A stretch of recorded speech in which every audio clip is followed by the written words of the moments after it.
All right, so we're just going to do a couple examples here to go through that electron configuration. So you need this in your notes, and you're going to have a worksheet that you need to do. Your sub's probably already given it to you. But orbital notation, first kind of electron configuration that we might use, and we reserve this usually for relatively small atoms, because if it's a really small atom like hydrogen, that only has one shell of electrons and one type of orbital, right? That only has one shape, so there's only one orbital literally, right? Hydrogen has a 1s orbital, and that orbital holds 2 electrons, but hydrogen's only got 1 electron. So this is our orbital notation for hydrogen, whereas helium has 2 electrons, but same orbital. That opposite spin that we talked about before is going to apply in these orbitals when we put multiple electrons in there. But otherwise, if I'm going to put any more electrons into an atom, it's going to have a new shell for this lithium, but it's also going to have a new orbital, right, for those electrons to go in. So second shell has not just this 1s, but now 2s that I can put electrons in. So lithium would have 3 electrons and look like this. So you keep going. Beryllium, you just fill that up, right? So if I put one more electron in there, it'd be beryllium. But when I get to boron, carbon, nitrogen, oxygen, right? They have a new orbital type, a new sublevel. And so when you get to those ones, let's say we're doing carbon here, you have 1s, you have 2s. But in that second energy level, there's a new type of sublevel with multiple orbitals, because now I have 2p to fill. And so when I'm doing an element like carbon, I have to fill 1s, fill 2s, because otherwise I wouldn't be to carbon already anyway. I'd be lithium or beryllium. But carbon has 6 electrons total, and once I get to this 2p sublevel, I need to put 1 electron in each orbital before I can put 2 in any individual orbital. So I have to spread things out. That was that Hund's rule that we talked about the other day, right? Before that was a while ago actually. But again, carbon would look like this. If I added one more electron, then it'd be oxygen, right? But when I go past that, right, I can start I can start doubling up, right? I can eventually fill up that 2p, because if I had 6 electrons in here, that would be neon, right? So every element has its own configuration, and orbital notation is trying to show you which orbitals have electrons and which ones have how many, right? Because that's going to ultimately affect the properties of these elements, right? Because if I did another example here, if I did nitrogen, right, this actually should be familiar to you, not the 1s, but with the 2s and the 2p, we've actually done this before, right? You just showed it differently. So again, nitrogen, this would be full. Since nitrogen has 7 electrons total, I need 3 more in here. They're all singly occupied. Some of this is just convention. I'm always starting with up arrows because each one has to have the same kind of spin in that 2p. And then you put in down arrows to fill up whatever orbital that you're dealing with. But this is not actually new. We used to put nitrogen with 1, 2, 3, 4, 5 dots around it, right? This is my 2s orbital that's full, and I have 3 p orbitals that are half full, right? And that meant that nitrogen could share electrons and make bonds, right? And or nitrogen could steal electrons from some other element to fill that 2p sublevel and end up giving it a charge, right? So in that context, if I put in electrons here, right, if I took those from another atom, this nitrogen now has a negative 3 charge. Excuse me, I wrote a 1 by accident. But again, this is what this is for, is so that we can organize and understand how many electrons are there in each of those orbitals. Right? Otherwise, I'm probably not going to use that for really big things. You do need to know that, okay, S, you only have one orbital. P, you have 3 orbitals. If I ever did a D sublevel, which I could start at like 3D, I'd have 1, 2, 3, 4, 5 orbitals to fill, right? And hopefully I never make you do an F, but if I ever did get to an F, there would be 1, 2, 3, 4, 5, 6, 7 orbitals, right? If you just use some kind of natural break between each sublevel, and again, we're just following off-bow principle that we talked about the other day. I did put this in your notes, although it looked different, right? This is just a graphic representation of that off-bow principle. But 1s is followed by 2s, followed by 2p, followed by 3s. You just keep following that along until you've used up all your electrons and you're done with that said element. Right? So that's orbital notation. Electron configuration is just kind of shorthand of that. Instead of telling you all the electrons, right, drawing all the electrons as arrows, I'm just going to shorthand, right? So if I did carbon in this case, I just have 1s2. That square in this case actually means that there are 2 electrons in that s sublevel. Then I go 2s2 because that orbital is also full. Then I'd go to 2p, and I'd say 2 because carbon has 6 electrons total. But again, if this was neon, I'd have 1s2, 2s2, and it'd be 2p6, right?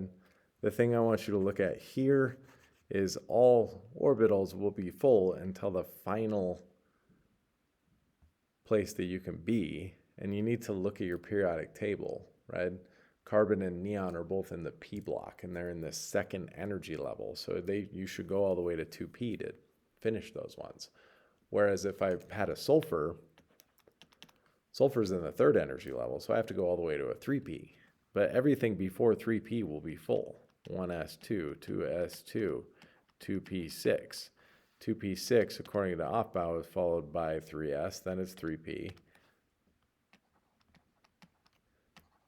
But again, sulfur's in 3p, so I have to figure out, okay, how far is it in? If I count aluminum, silicon, phosphorus, and sulfur, that's 4 more electrons that I need in that p sublevel, and so this should work for sulfur, right? If you add up all the electrons, you have a 2, a 2, a 6, a 2, and a 4, should be 16 total, right? But you really have to keep track because the work kind of does it for you, right? You can only have so many electrons in each sublevel, right? So again, something you might want to know, S holds 2 when it's full, P holds 6. D, since it has those 5 orbitals, can hold 10 electrons. F, with 7 orbitals, can hold 14 electrons.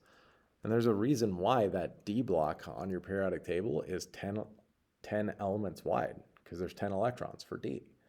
There's a reason why that removed F block is 14 electrons, right?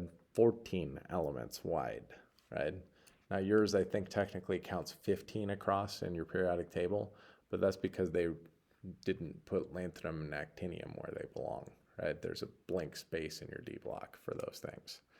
So that's all you have to worry about, really. So if I made one really big here, just to have to do it, right? So let me think about, let's do silver. That one would be relatively easy. I could get there fairly quickly. But silver's in the D block, so that actually introduces some problems because silver is actually in 4D. It's in the 5th energy level. It's in the 5th row, but there's only 3D, 4D, 5D, 6D to work with, and it's in the 2nd D sublevel, right? However you want to think about it. So I'm going to go all the way to 4D for silver. And again, if I'm going to do that, AG,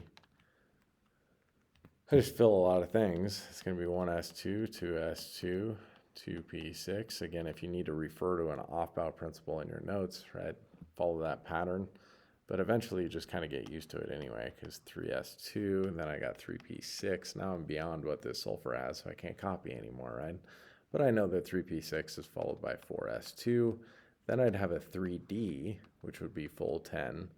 Then I have p6.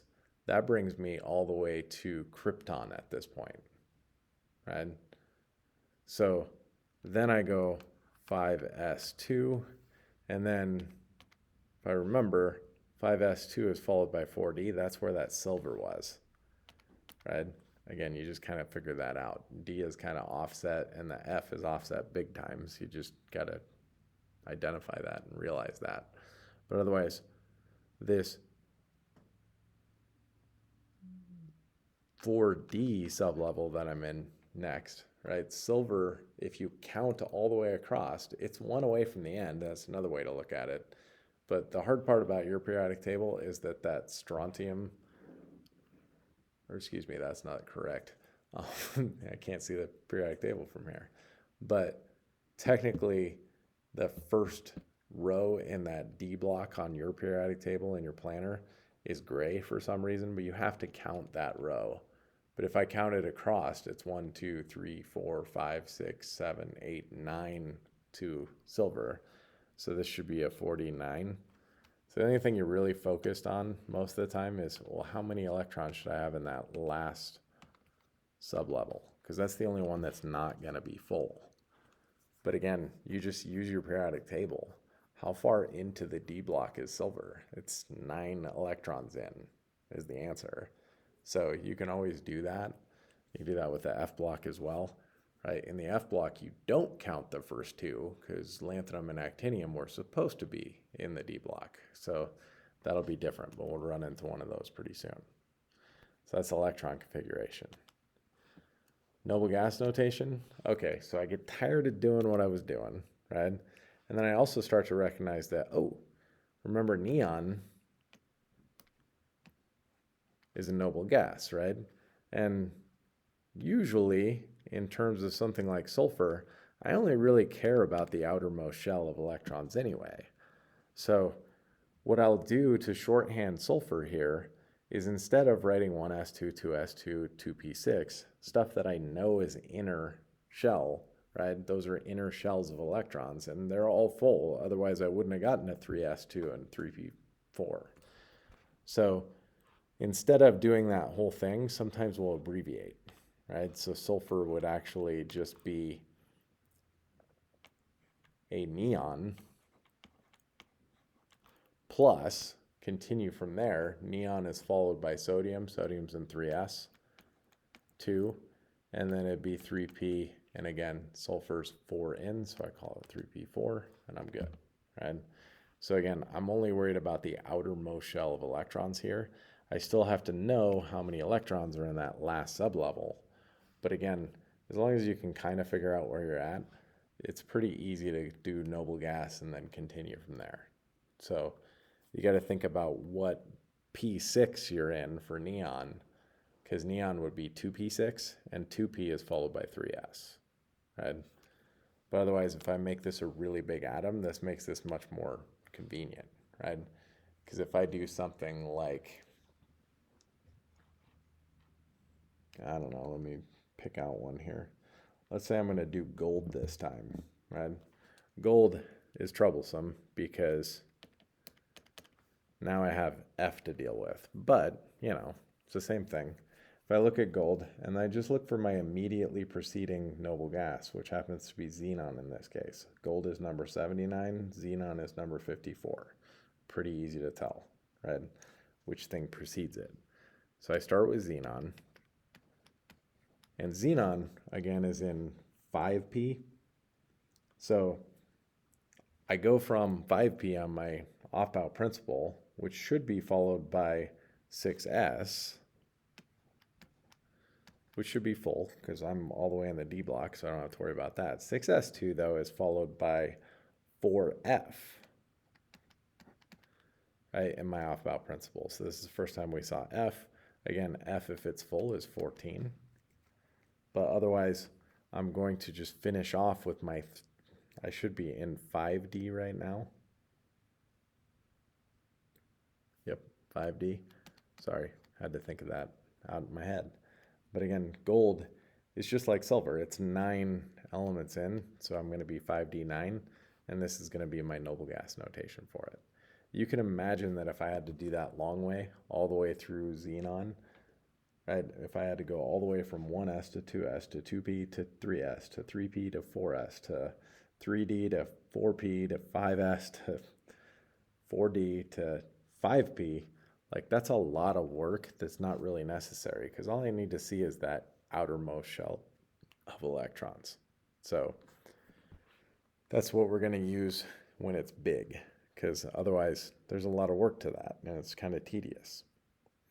Now the last couple examples that I'm going to do are going to be F block examples, right? And actually I'm going to do 2 D block examples and then you're going to build off of them, right? So you're going to know what I mean in a second here, because lanthanum is technically supposed to be in the D block. So that's the first thing in your F that's removed down below. So I want you to know noble gas notation for lanthanum and actinium, because you're just going to build off of those for anything else that's in the F block, because they're kind of exceptional. So lanthanum is number 57. Again, I'm going to use xenon as my preceding noble gas. Xenon's followed by 6s2, but this is where it's tricky. I'm supposed to go to 4f, but because lanthanum is in the D block technically, right, in some contexts, I mean, it really doesn't matter where it's actually at, but what always happens here is I'm going to put 1 electron in D before I go to the F block. So this is actually correct notation for lanthanum, right? And actinium does the same thing. It's just 1 row down. So actinium is going to be a different noble gas. This one's going to be radon. And then I'm going to go 7s2, and then it's 61. But the reason we need this is because if I'm going to do a different element, like say, and I'm just crossing that out, I'm not, you probably shouldn't literally do that in your notes, but let's say I'm going to do europium, right? Number 62. So if I was going to do EU instead of that LA, I would still start out with xenon 6s2, 5d1, and then I would move on to my 4f, and I'd put however many electrons I need to in there, right? So I'm just giving you something to build off of. If you start with lanthanum, you won't screw up any of those 4f elements, right? But don't count lanthanum. Start with that, what is CE even? Start with that cerium, and then count your way over. So 58, 59, 60, 61, 62, 63, right? I'm 1, 2, 3, 4, 5, 6 over for that europium. So it's going to be 4F6, right? Because remember, we don't count lanthanum because I already put that 1 in that D sublevel. So again, that might be confusing, but that's what you're going to use this for. So if you have actinium in your notes, you can easily do neptunium, right? Neptunium will just be all of this. So you actually write down radon 7s2 61, but then you're going to go into 5f and you just count how far over you are.